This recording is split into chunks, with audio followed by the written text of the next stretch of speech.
As a young child, I was a member of a group called the Little Gaelic Singers. We were little, due to the fact we were children. We were Gaelic, in that we were Irish immigrants in New York City. And we sang as a backing choir to the famous Irish tenor Frank Patterson. I remember the green ribbons we wore in our hair, the white dresses, standing on stage and looking out into a sea of blackness where the audience sat. I remember long hours of rehearsal and running up and down the halls with other children in between singing songs.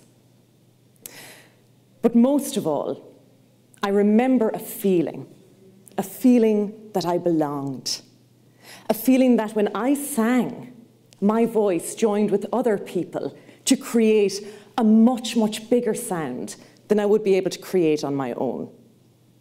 I learned to make music with others. Many of you will have had those types of experiences when you were young, whether it was singing or playing with your friends, with your family, whether it was in school, out of school, in your communities. But my question to you now is, how many of you now make music with others?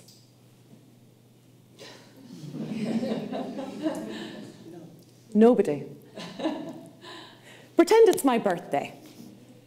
Happy birthday to you. Happy birthday to you. Happy birthday, dear Ailbhe.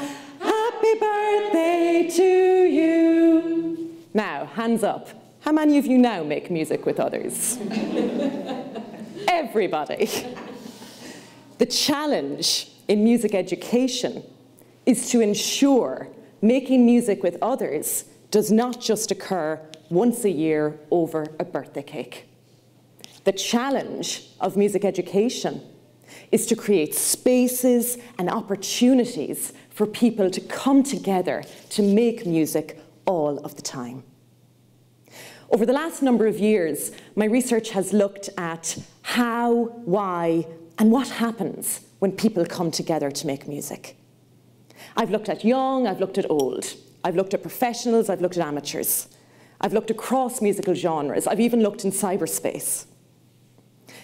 And what was common to every single one of these groups, although of course each one was different, what was common was the fact that people come together not just to make music, but also to be part of a community, to feel they're part of something that is bigger than themselves, to create and be part of a collective sound. So many times we hear people lament the fact that they used to play music when they were young. They used to sing when they were young. As they get older, it seems to have just lapsed. But it doesn't have to. And the challenge in music education is to ensure that people don't forget that feeling that you get when you're part of a musical community.